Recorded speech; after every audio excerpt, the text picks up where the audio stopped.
Um, Hello, good afternoon. What a delight it is. Well, good afternoon, I said, but it feels like an evening, a nice winter evening. What a delight it is for me to be here and to be joined by these two excellent panel members, but also what a delight it is to be in the city and to see all of your lovely faces and hopefully also your lovely questions during the session and after the session. My name is Niels Wouters. I'm a design researcher at Paper Giant, a UX design business and research business in the city. And I'm generally passionate about the ethics, but also the unethics, in a way, of emerging technologies. So I was very quick to put my hand up to MC this event today, as we'll be talking about sound, voice, and how the sort of emergence of technologies in that landscape poses new challenges, but also gives us all new creative opportunities and research opportunities. When we say voice, I think the first thing that came to mind is that we have to acknowledge the importance and significance of First Peoples' oral histories and their voice. On behalf of the City of Melbourne, I acknowledge the Bunwurrung and Wurundjeri people of the Kulin Nation, and I want to pay my respects to elders past, present, and emerging. Now, as an integral part of Aboriginal and Torres Strait Islander culture, voice and dialogue have enabled knowledge, stories, culture, tradition, and practice to be handed over and to be communicated for centuries. That in itself is amazing. I think what is also amazing that as a society, as Western society, we're starting to engage with these stories and with that knowledge so much more profoundly in recent years in an effort to search the solutions for the many challenges that we face, and that is in itself much more remarkable. Welcome to Melbourne Conversations, Deconstructing the Human Voice. This event, as you know, is part of the Melbourne Conversations series, which runs every third Wednesday of every month. You can submit your questions throughout our panel via Slido, which is sli.do. Sorry, I actually have a slide for that. There we go. Also, apologies for the mic. I feel like I'm not holding this mic in the right position, but I'll learn throughout the next 60 minutes. Thanks, AV team. Where was I? So yes, sli.do and enter the hashtag human voices. I'm also very conscious that we're not necessarily, or we are not live streaming this event. So if you feel more like answering or asking a question here in the audience, by all means do so. And I think that's a little disclaimer. You might have expected 2 more people on this panel. But unfortunately, Madeleine Flynn and Tim Humphrey are unable to join us today. So I'm very conscious that there is a bit more pressure on myself, but also on these 2 lovely human beings right next to me. So if you feel like interrupting us, go for it. It's absolutely fine. At the same time, also enjoy the food and the drinks that are right here. One more tiny thing, housekeeping thing. I am an architect, but I haven't really explored it, but apparently the toilets are out the door to your right, and then something in the vicinity of the elevators. Good luck. I hope you come back, by the way. So yes, I'm very delighted to be joined today by Des Chandler to my left, and Fraser Allison to my left as well, the very left. And I think that really ensures that we've got a really nice blend of the scientific, academic view, but also the practice, creative view. And I'll leave it up to you to decide who is who later on. Now, before I throw to my panel members to introduce themselves and discuss their interest in the topic, their sort of work with the human voice, perhaps a little anecdote that illustrates how I started thinking about the problematic use of tech in the landscape of the human voice. It's a very personal one, I guess. A little over a year ago, in the middle of a pandemic, of course, we introduced our toddler, then 2-year-old, to our digital home assistant because we got one of those nasty things, you know, to keep us entertained during the pandemic. There were lots of attempts to let him engage with that thing, and as many of you probably are parents, you know, 2-year-old speech sort of starts to develop. There were a few mildly successful attempts at first to control the volume. So we woke up to ABC News blasting through the house one day. that's all right. You can live with that. You can turn the thing off. But as his vocabulary grew, he also started to experiment with music requests. Now, obviously, as a 2-year-old, your knowledge of music is fairly limited, to say the least. And that led to the very unfortunate situation that the house was very often filled with his favorite music from his favorite toddler show blasting through the house. Now, unfortunately, that wasn't Bluey at that time. It is at the moment, so that's all right. But it was an American show. I won't name it. I don't think we can do brand things, so I won't name it. But it was really our worst nemesis, to the extent that we were really close to throwing the digital assistant out the door. But it really turned quite interesting when his vocabulary grew to the extent that he could sort of literally request songs, and the assistant understood what he wanted very clearly. But unfortunately, one day, Nine Inch Nails started blasting through the speakers. And funnily enough, him, a little 2-year-old, started tapping his foot and started moving his head to the opening beat of their 1994 song Closer. I'm not sure if there are any Nine Inch Nails fans in the room, but it's one of their early, more robust songs, I think. Thank you. And one thing, he was definitely much better at headbanging than his dad ever has been. Yeah. So I think fair to say that voice recognition, but also AI has many things to learn, and I think so do we as parents, perhaps. And I think it'd be really good to unpack some of these dichotomies with our panelists today. Daz, you're my first one. You're an interdisciplinary artist, you're a storyteller, you're a producer, you also work on human rights and advocacy, access to media. It's with your work across life, performance, music, dance, journalism, obviously the human voice plays a really important role in what you do and how you work. Tell me about your first encounters with the digital voice or a digital reproduction of the voice. Any Nine Inch Nails for you? I definitely know the tune Closer, and I have been known to use it recently to practice my thrusting. You can take that any way you want. But we're not here to talk about what I do at home. We're here to talk about deconstructing human voices. And just before I answer your question, Niels, I too would like to acknowledge the traditional custodians of the land upon which we're meeting today, the Boon Wurrung and the Woiwurrung peoples. And I'd also like to acknowledge, given we're talking about innovation and technology, that the many nations of so-called Australia managed to care and tend for the driest continent using extraordinary innovations over 60,000 years. And I think that's something that I find constantly inspiring. So yes, I have a background in broadcasting and also documentary filmmaking, but recently I've steered my work away from those things for a variety of reasons, and I now have a collaborative arts practice where I use a lot of emergent technology as part of that. I'm definitely passionate about the ways in which we can use technologies to benefit human rights and environmental activism.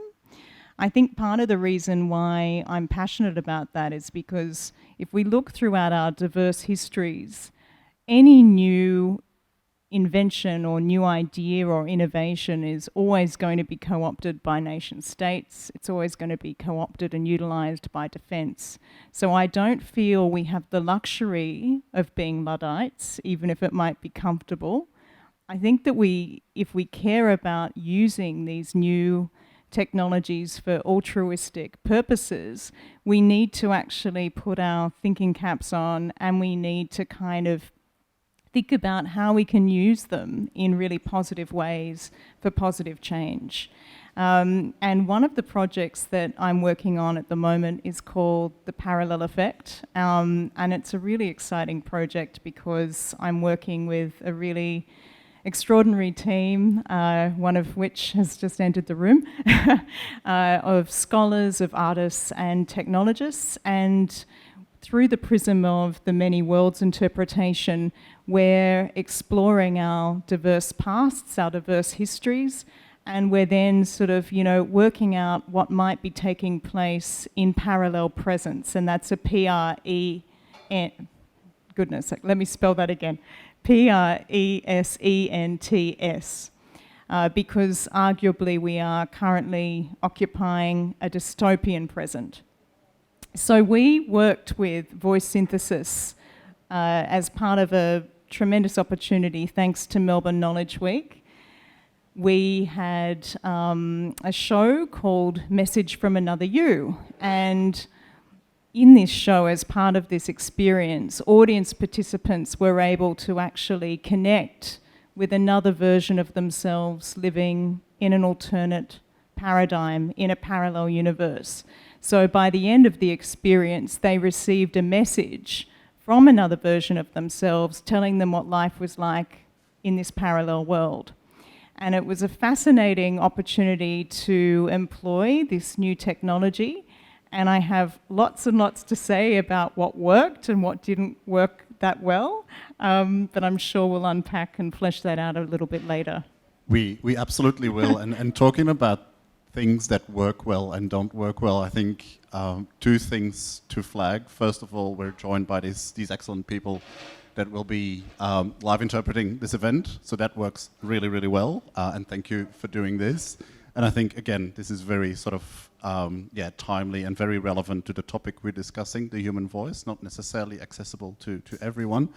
On the other side there, we've got an AI that we're demonstrating to you that is basically transcribing not everything it says, clearly not me. So it's transcribing some things. Not me. I also noticed that the word dystopia wasn't picked up. I'm not sure if that's built into the AI.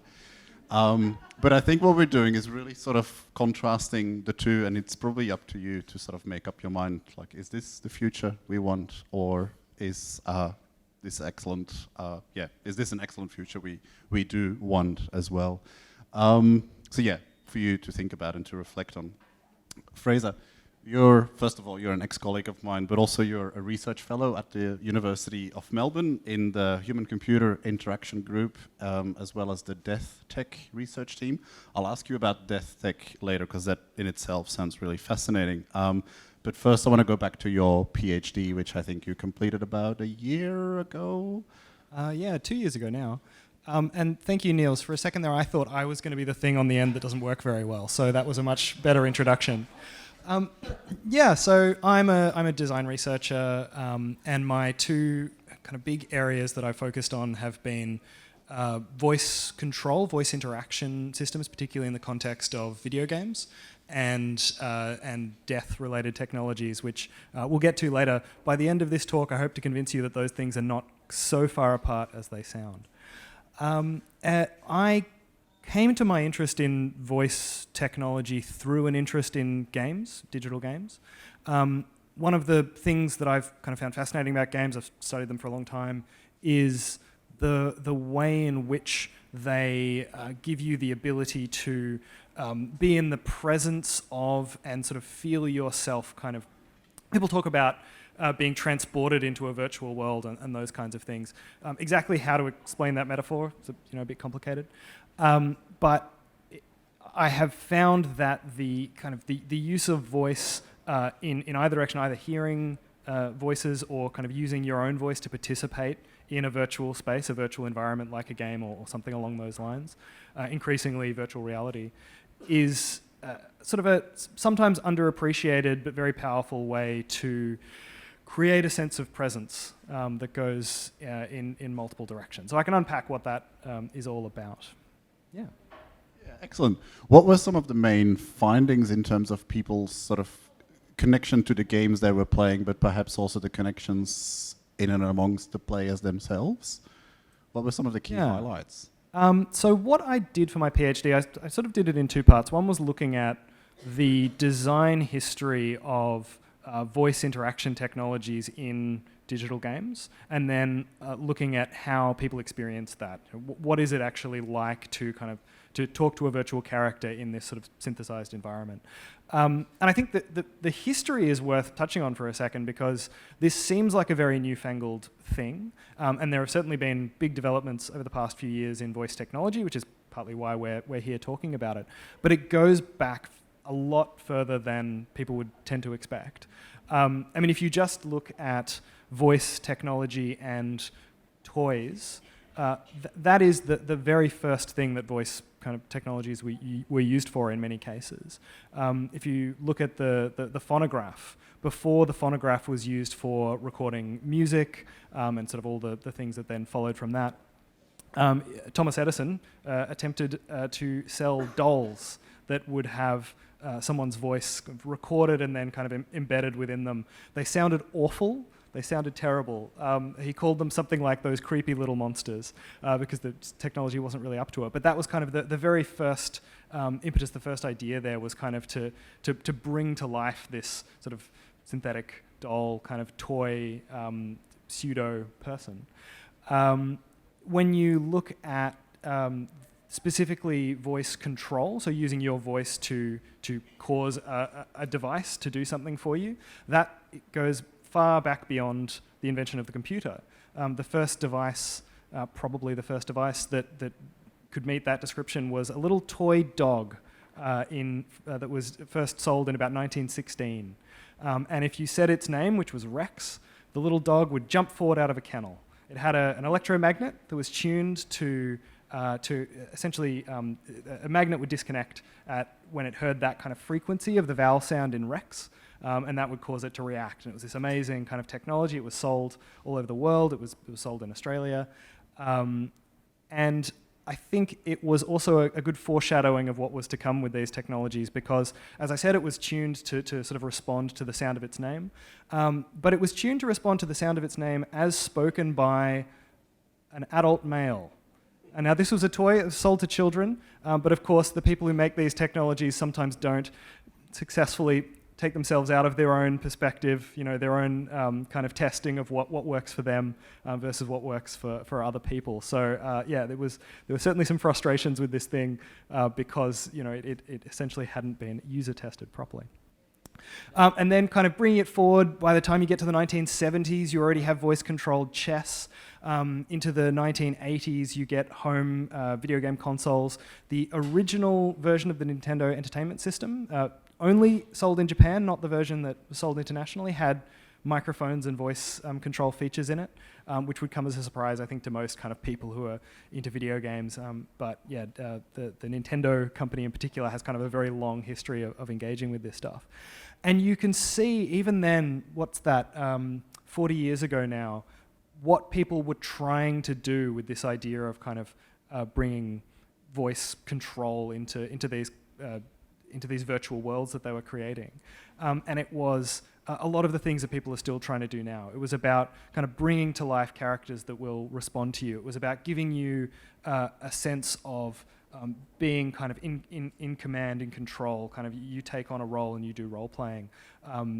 Way back then, you had karaoke games, right, which sort of would then go on to great popularity in the 2000s, sort of the karaoke video game, creating social experiences by manipulating what you are doing with your voice so that the people around you in your kind of personal space can be entertained by that.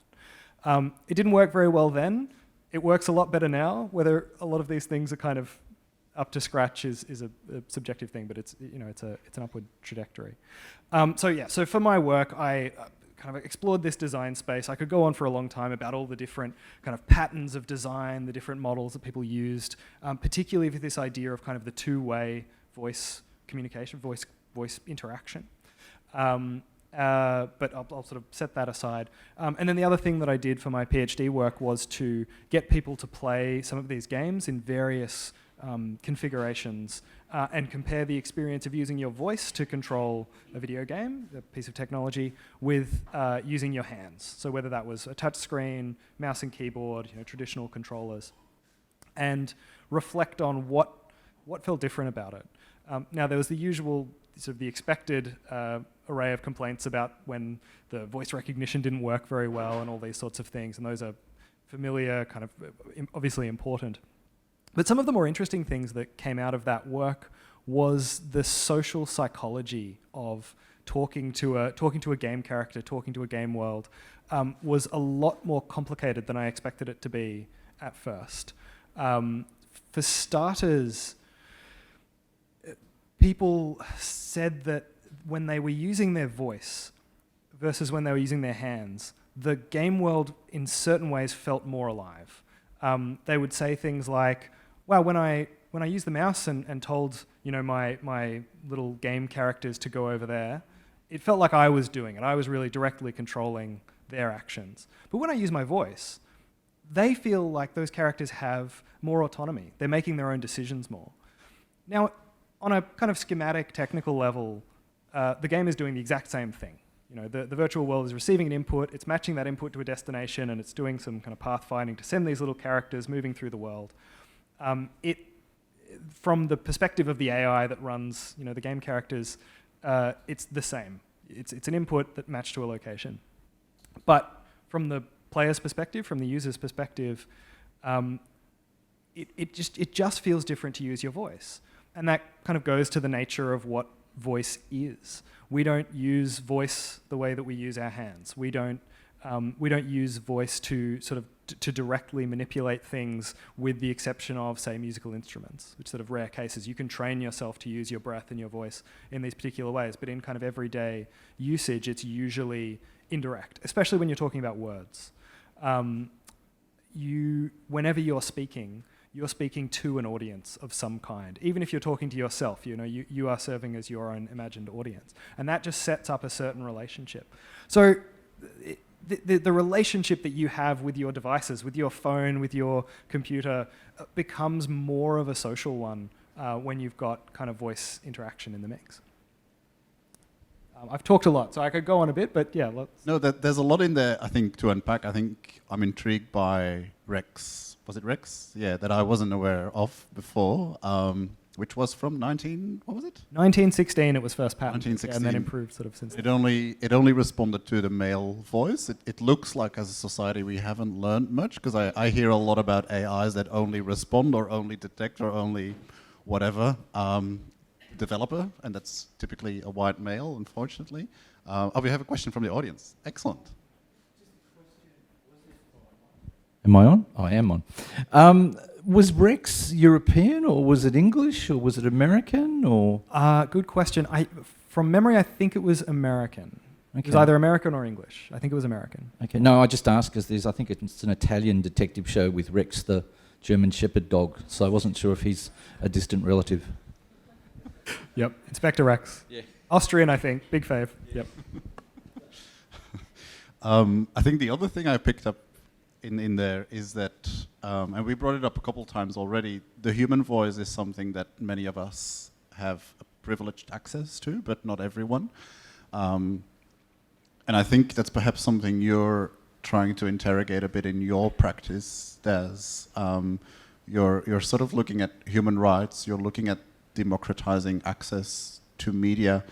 Can you tell us a bit about some of the projects? That I'm particularly intrigued by the work you've done in 2008 in Palestine, so quite a while ago, but also how that in itself has informed your practice throughout the years.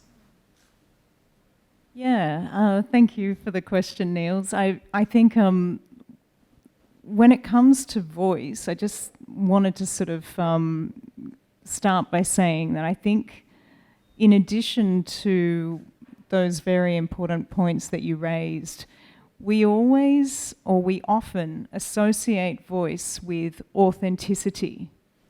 So we will correlate the word or the thinking behind voice with the authentic self. And there are all these courses, for example, where people can go online and learn to tap into their authentic voice. And I suppose for me in my practice, in the work that I did as a broadcaster and then in my work as a documentary filmmaker, it was always about the authentic, or trying to find the authentic voice of the protagonist. So I have a real interest in that. And I also have a real interest in terms of the democratization of media, in trying to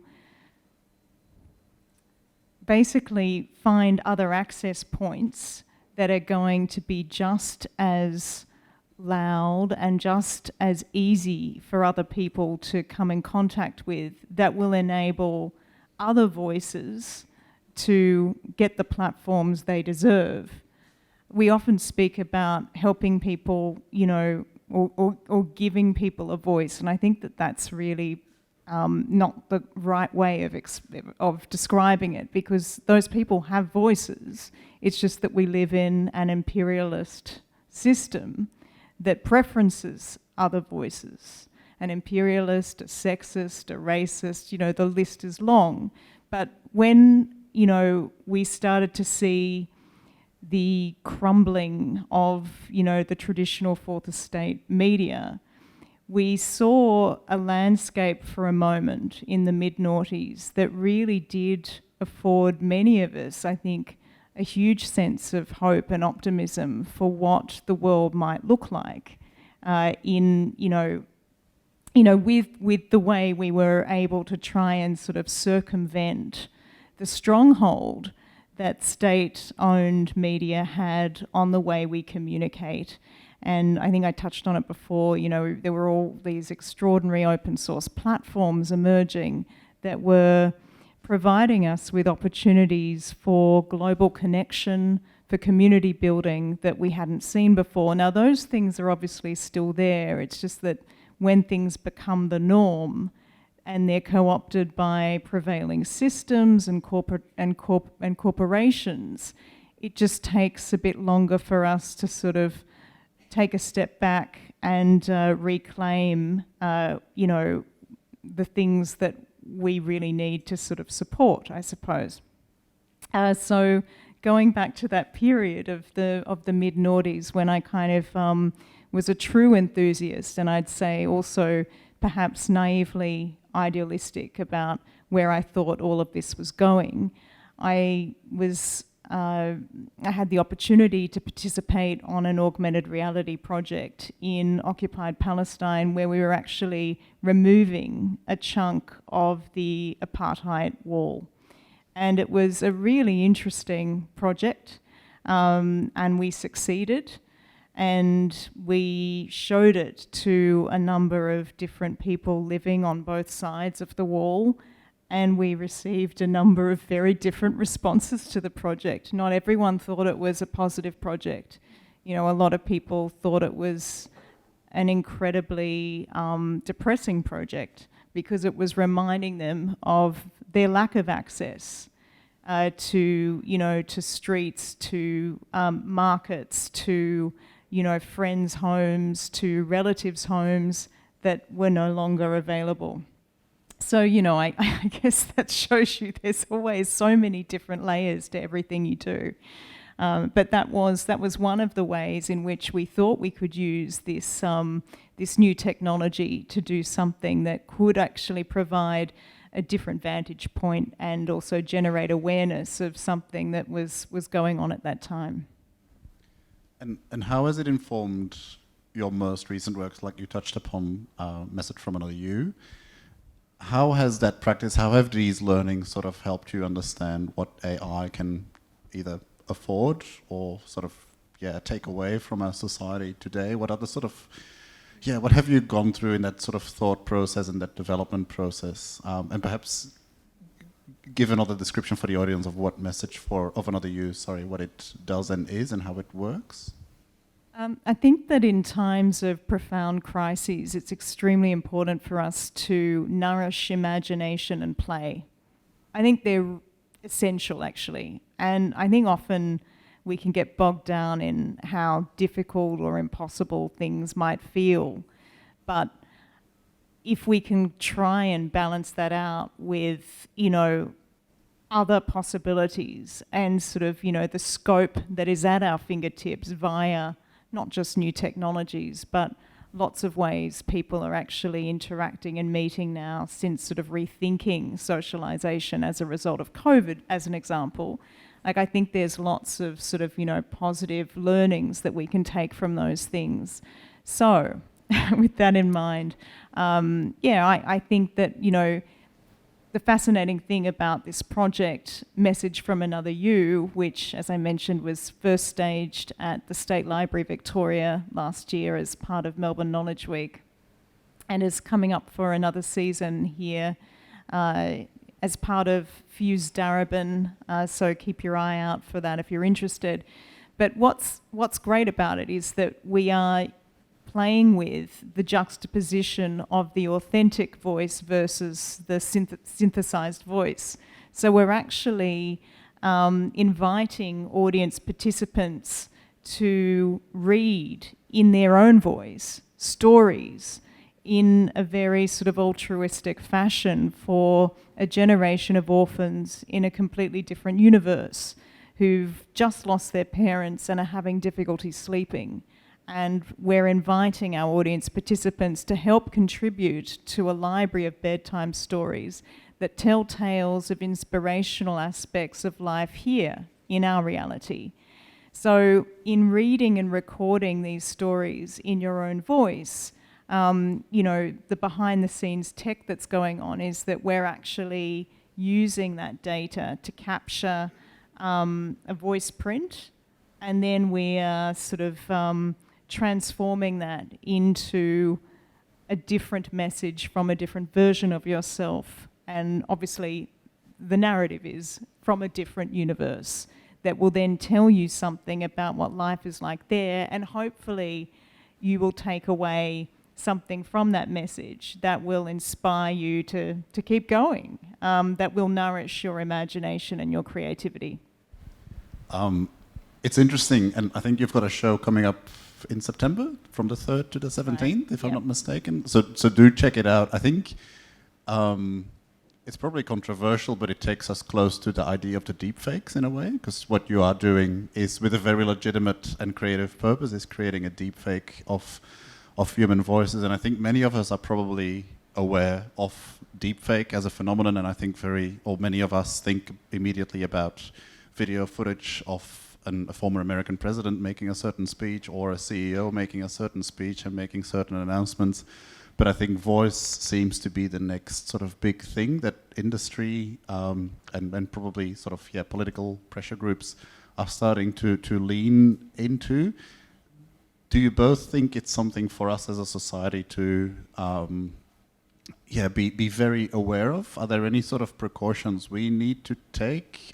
I know, again, Daz, you've dabbled in that space, and you've talked to me before about the many technical considerations before you can actually create a meaningful audio deepfake. I think that's really important for the audience who are here tonight to realise that, yes, it sounds really scary, particularly because we correlate voice with the authenticity of self in many ways. So the idea of someone co-opting our voice and, using it for purposes that we're not aware of, or purposes that, take place without our consent, is quite frightening. But you'll be pleased to know that that's almost impossible, really, because of where it's at currently. So essentially, unless you're a public figure who has hours and hours and hours of material out there in the public domain of you speaking, which you can then use to train the AI, the actual results that we're able to achieve at present are fairly bad. So at a bare minimum, you're looking at, for a pretty crappy result, that isn't that bad, but fairly crappy result, you need really a good 40 minutes of a voice capture in order to get something reasonable. But if you wanted to get something that was flawless, you'd actually need to train a model for much longer than that. So, in terms of the design of this particular experience, which once again, I'd like to remind everyone, I think it is important for artists, for scientists, for activists to think of really interesting ways of utilizing emergent technologies for the greater good, because They will always be used for surveillance. They will always be used for data capture. But we need that balance, because it's not enough for us to just say, oh, I don't like it, because it's going to keep happening. So we need to get that balance. We need people to kind of jump in and say, no, this is happening regardless of whether I like it or not. So let's think about all the positive things we can do with it. I can see a question. Just intrigued because I was getting into the MyGov site and they now developed this voice print. Oh, sorry. I was getting into the MyGov site and they now have this requirement to make a voice print of you. And I couldn't quite understand how it was working because it was only sort of a couple of short questions and then off you go. And how is that working? Did you know of that system? I don't. I could speculate a little bit because I suppose there's a big gap between what you would need to get a voice print that was relatively uniquely identifiable or sort of unlikely that someone else's would match to it versus what you would need to actually convince someone through a kind of a more extended dialogue. So I can see it working essentially the same as a fingerprint reader. At the same time, we are in a moment where the technologies for faking those sorts of biometric signals that you have, the sound of your voice, as we've been talking about, other things, it's getting easier if someone has samples of you to kind of at least meet that sort of standard. I would be uncomfortable using my voice print as a password at this point if I had any reason to think that someone might be trying to kind of get through that. I think from my work in facial recognition, it is a similar story. There's a difference between a face, or again, I'm speculating, a voice to identify you, versus a face to sort of distinguish additional characteristics from your face, psychological attributes, or with a voice, for instance, reproducing that voice in the same way as Daz is doing in their artwork as well, or experience. So I think that's a very important nuance between the two. And I think when it comes to identifying, they might, for instance, look at pitch of your voice, pace, perhaps, a certain word that you would have entered or sort of provided when registering for that system. But I think, there is a big leap between that and creating a potential deep fake of a voice is what I would imagine. I suppose the simplest way to say is it's somewhat like the difference between being able to recognize someone's voice and being able to mimic it. You can see sort of through that rough analogy how big the gap is. Yeah. I'm conscious we have another question from the audience, but I might, Fraser, you mentioned something really interesting at the start, your involvement in the Death Tech group. So I think I want to let you talk about that, but also I'm conscious of the project, the Spirit Phone that you developed and that you were involved in. And I wonder if that also brings us close to this idea of the deep fake, because I think you have reproduced people's voices. Oh, I haven't reproduced people's voices. Okay, So I've talked about one of my kind of big buckets of work, which is voice interaction systems and virtual worlds and games. The other side of my work is about posthumous technologies. Death Tech is the name of my research team. And we've looked at a lot of different things there, from navigation apps that you might use to walk around a historical cemetery and kind of see the points of interest. Things like memorial websites of various kinds. It's sort of a big range of technologies. But one that caught my attention was the idea of using the sound of someone's voice to evoke their presence, as I've been talking about in regards to sort of other technologies. How can you use that in a kind of memorial sense? Now, this is something that people do all the time. Lots of people have stories about how they will keep a voicemail from someone who's died on their phone so they can go back and listen to it and have that feeling like they're there with them, sort of evoke the sense of the presence of the other person. People keep videos, people keep sort of sound recordings because it has that kind of powerful connection to memory and to that feeling of connectedness. The idea that my team has come up with, and we haven't built this yet, but we've sort of tested it as a concept, and we've kind of looked into it a little bit, is to have a mobile app that would allow you to walk around somewhere, probably a cemetery, and as you approach particular grave sites, you could hear the person who was buried there speaking. And so, of course, this depends on things like setting aside things like the permissions and all of that, just on a technical sense. This depends on sort of having some kind of pre-recording. Now, I'm not talking necessarily about faking someone's voice or anything like that, or in theory, you could take this to the level of kind of synthesized conversation, but I'm quite simply thinking about something like if you've got a recording of someone giving a best man speech, or anything like that, giving kind of some kind of talk, a recording of a conversation, being able to kind of walk around the space and just hear, oh, this is what that person sounded like. This is sort of what their, what the tone of their voice was. This was the warmth of their voice. This was the sorts of something that they were interested in.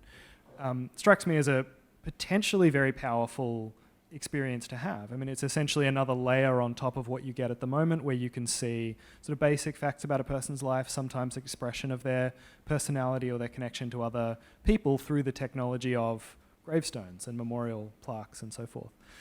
Now, as far as we've taken this so far is to essentially ask people what they think of this idea, having described it. And it is very polarizing. Some people say, that's great, that I love the idea that it would kind of give me that sense of the presence, it would give me that sense of what people were like. A lot of people say it's creepy. A lot of people say this particular kind of phrase, let the dead rest. They should be resting.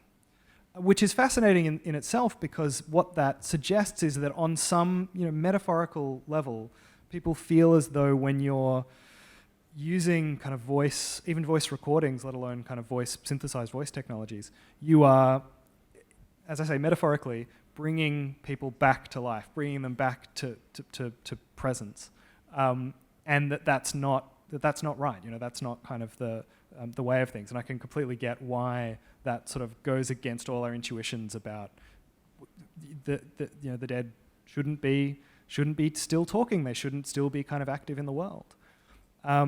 It's interesting, though, because this is these sorts of ideas about how you could use technologies to kind of bring people who've passed away into your presence have come about with just about every major technology you can think about over the past 150 years.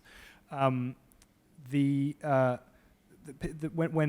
film first came along, that was a concern that people had. They said, well, it's a bit strange, isn't it, that you can see people moving around on the screen, and eventually those people will have died and they won't be moving anymore, but we'll still have this record. It was a strange thing once. It strikes me as fascinating. I sort of came across the fact that the inventor of the telephone, Alexander Graham Bell, the inventor of wireless radio, Marconi, and the inventor of the phonograph, Thomas Edison, all separately had interest in trying to build a spirit phone. They called it different things. Some sort of electronic mechanism to hear the voices of the dead, whether that's as still active kind of participants who you could potentially hear what they're saying right now because they're still kind of in the ether, or tuning into kind of the vibrations of people's sort of historical speech. You could listen back to what Julius Caesar said when he crossed the Rubicon for real. And these are, I guess, in the sort of classical formulation, these are men of science and rationality. That's kind of how we think about this. These are the projects they were embarking on. I believe in Alexander Graham Bell's case, it was actually one of the things that he was working on before kind of coming to the point of developing the telephone. And sort of these ideas were in the mix about, the idea of being able to speak to the dead doesn't strike you as necessarily that different to the idea of being able to speak to people at a great distance, if that's something that you've never seen before and you've never encountered. It's interesting that you bring up this sort of critique from the public around you have to let the dead rest and sort of not anymore sort of interact and touch upon those materials. There's one final question, and then I'm conscious that we have to open up the discussion with you in the audience. But I remember in our planning sessions, Fraser, you brought up the Dimensions in Testimony project. I think you've interacted with that one live, and I remember just before the panel discussion, I think you even said to me you felt very privileged to sort of interact with it. I think it touches upon a lot of what Fraser has been talking about as well. So interacting with, obviously, voice artifacts from people who have disease. Can you talk us through what the project is about and sort of why it is really sort of vital that we keep experimenting with these technologies even though they're still in their real infancy? Yeah, I was very fortunate in 2016. I was over in the UK for Sheffield DocFest, and as part of their program, they showcased this extraordinary work, which I think was established or created by the Shoah Foundation. And basically, we were talking earlier when our conversation this evening started about the importance of oral histories and capturing these testimonies. And obviously for me, as someone who has a background in documentary, I'm very interested in documenting diverse histories. And this is extraordinary because what they did was they basically sat down with, I'm not sure how many Holocaust survivors, but they sat down with them, you know, for a really, really long time, in-depth sessions. They basically video recorded, audio recorded, these really long, in-depth interviews about their experiences, and it's all sort of first-person accounts of what occurred. And over the course of this project being created, a number of these elderly people passed away.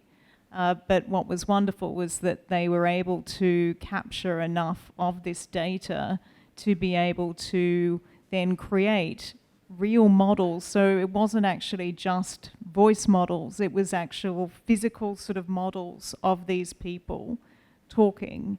And then they worked further to build a particularly sophisticated AI system whereby you could sit opposite this person, almost as if you were in a lounge room, and they actually take on a form very similar to everyone here in this room. They're life size, you sit opposite them, they appear to make eye contact with you, and you can actually ask a question of this person. I was interacting with a person by the name of Pincus, and I was able to have a chat with him, say, so, you know, what's your name? He'd tell me, where did you grow up? What happened? And it was a particularly sophisticated AI. I'd never ever experienced anything like it. And as a learning tool, it was absolutely phenomenal because particularly as, you know, we lose access to so many of our elders who've experienced really sort of profound moments of our diverse histories. I think it's really important that we utilize these technologies in this sort of way because it's such a visceral experience that people can sort of take away so much from it, and you do remember it in the same way that you remember those conversations you may have been fortunate enough to have with your own grandparents about their experiences. And I think it's particularly telling that the motivation, one of the motivations for this project was the sense that you can read about all these things. You can read written accounts from people. You can hear all the facts and figures. But perhaps with the exception of very sophisticated technology, there's no replacement for the experience of hearing someone talk about it firsthand. And I think that even extends to, you know, when people look at, well, what is most effective at breaking people out of, if they've been influenced by Holocaust denial, things like that, you know, what is it that really gets through to people and that connects with people, that makes it real for them? That sense of being in the presence of someone who's talking to you is just that much more powerful than just about anything else. And so this is an attempt to kind of preserve that while it's still possible. Excellent. Thanks, team. As you can hear, I think we have a lot to say about the digital voice and digital stuff in general. But I think we're at a time where we want to open, the discussion with you. I see on Slido a couple of questions, and I think there's a few that we have even touched upon in our planning around intellectual property. There's someone in the audience that asks, with regards to the voice prints, who actually owns, who owns that data? Whose property is it? Is it still yours, leaving the voice print? Is it the company you're giving the voice print to? Yeah. I mean, this is a great question. So if you, I mean, a very clear anecdote for this is the creation of Siri, the voice assistant Siri. That was recorded, the original voice was recorded by a voice actor whose name I can't remember now. And she went into a booth and she was paid by the hour to speak a whole lot of words and phrases and a lot of kind of individual vowel sounds and so forth that the engineers would then take away and kind of cobble together into this system, this sort of creation. And she was paid by the hour for that. She was paid for her recording. But then they went and used that voice to say completely new things. And so she didn't know. She didn't know that she was the voice of Siri until it came onto the market and people said, hey, this sounds like you, but you never said any of this. And I mean, in that case, legally speaking, okay, she's sold the recording, so you might say that's a sort of fairly clear-cut case.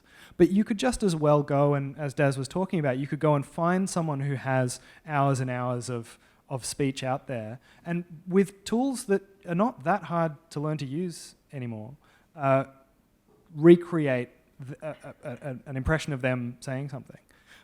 I have tried to look this up to see if there's any kind of resolution to this, and as far as I know, this is still, say in a legal sense, up in the air.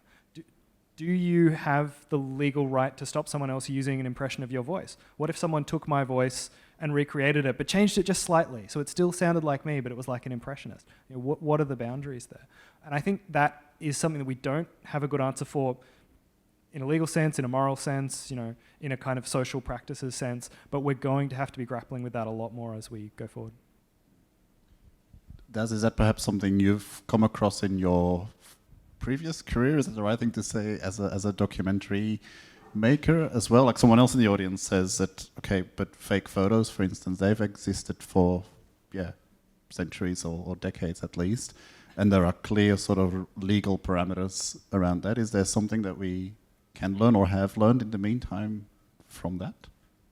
I think that it's always incredibly important, and of course none of us do it, but it's always incredibly important to read the fine print. And I say with confidence, none of us do it, because I've watched really tech-savvy people. I've watched my sister, who is one of the most, intelligent thinkers when it comes to data and surveillance and all this sort of stuff, she's in a hurry, something comes up on a phone and she needs to quickly sort it out, and to do that she has to hit agree, right? And there's pages and pages that Chrome or whatever interface you're using on your phone has sent with the latest update, and you don't read it. You just hit agree and you move on.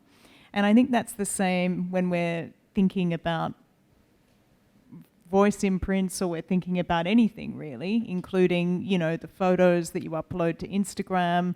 And I think you might remember the project that a very sort of entrepreneurial New York artist was responsible for many years ago now, where they actually just compiled their favorite images from Instagram, blew them up, framed them, went into a gallery, and they had every right to do that, because at that point they hadn't done anything that fell outside the Instagram, now Meta's policy. So I think when it comes to voice, yes, it's true. The companies that we can find online, and as you said, Fraser, we can learn to utilize them fairly readily and easily now. We need to actually read the fine print and understand whether, as a result of providing us with this free service, to then sort of capture that data, create a model, and then, regurgitate a script of your choosing, does that company in Silicon Valley or Toronto, wherever they're based, there's two at the moment, do they actually own those voices, or can you actually create some other legal parameters with them whereby you can utilize those voices only for a specific project? And that's what we ended up having to do as part of the parallel effects message from Another You. And we're very transparent about all of that because it was very important to us. So yeah, I think really the answer is you have to really sort of know what you're getting into, understand which companies are owning what and why, and how much you're prepared to give away. Yeah, and I think that takes us to ethics as well. And there's another question. Obviously, my toddler has spoken to Siri. His voice is somewhere in the universe. And I think people are concerned. I think last year or the year before, there were news reports about another American company basically collecting voice prints of people, the voice commands that people would have given to their digital assistants. What are your opinions about those big organizations, very often Silicon Valley-based corporations, accessing, harvesting that data, but also reusing that data to help them make more profit? I guess I've said my opinion in that question, haven't I? I think it's disgusting. I'm very angry because recently my social media accounts were hacked. And, you know, I'd had my Facebook account since 2007. And although I had thought I was using it carefully, you know, there were certain images that I only uploaded to Facebook and would go back and explore.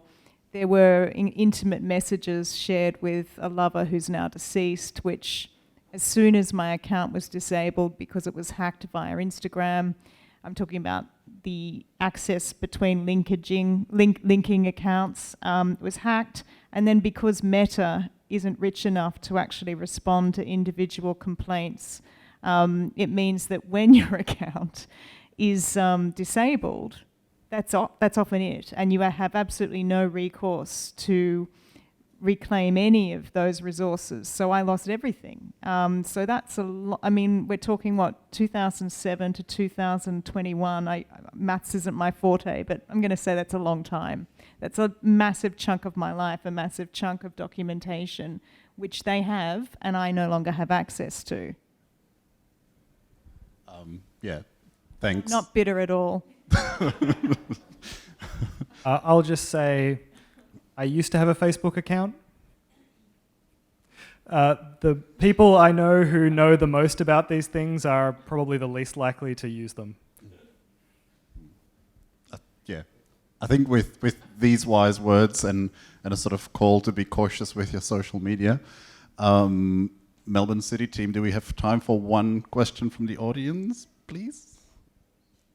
I see the same gentleman from before. Yeah, I just sort of want to put a bit of context on this. A lot of people are probably sitting here thinking, oh my gosh, you know, is this magic or is this technology? We sort of got here in a reasonably fast fashion. There's a thing called Moore's Law, which basically has worked since the early 60s, which says that every 18 months, technology gets twice as powerful and half the price. So that's why, you know, in the 80s when you were sort of playing with games, the technology was quite expensive, but as they got more and more into it, they'd build a chip. So instead of having to be a multi-million-dollar company, you could just buy a chip for $1 that would give you a simple little synthetic voice.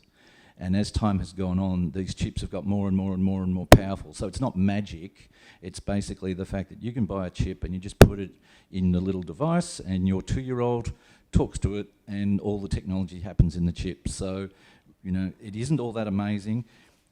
Basically what happens is you just build a model of something in a computer. If you're talking about something like somebody's voice, it's almost impossible to model, which is why they can't deep fake your voice. There's a fantastic documentary they did, Joe Rogan, and they also did David Attenborough, and they are so bad. You know, if you listen to them saying things, they're all over the place. Little bits are brilliant, but little bits are awful.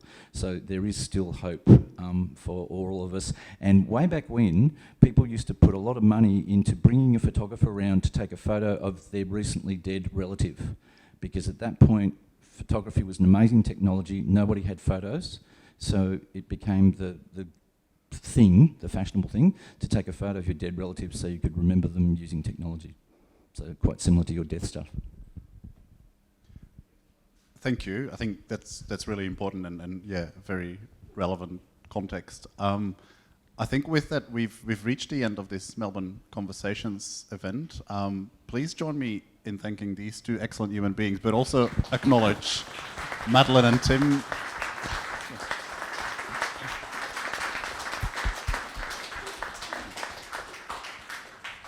I think apart from the excellent skills of these two excellent people, I also want to acknowledge Madeline Humphrey and Tim, who are unable to join us tonight, but who have been really instrumental in sort of shaping the type and the flow of the conversation we've been having tonight. As I said at the start, this is a monthly event every third Wednesday, so please check out the City of Melbourne website. I think this is going on YouTube as well, so subscribe to the YouTube channel to sort of, yeah, keep up to date as to what events are coming up. Yeah, thanks so much for getting out. I know it's a cold day and a cold night, but thanks for braving the cold. It is a lovely cold, actually. Thanks for being with us. Please hang around, I think, for a little bit, if that's right. Yeah, feel free to have chats with us, but also dive into the food and drinks that are here. And also thank you very much to our very lovely sign interpreters here tonight. I think really... Well, which one did you prefer? Did you prefer the interpretation, or did you prefer that screen that was offline for quite... It felt like a different conversation at times, totally, yes.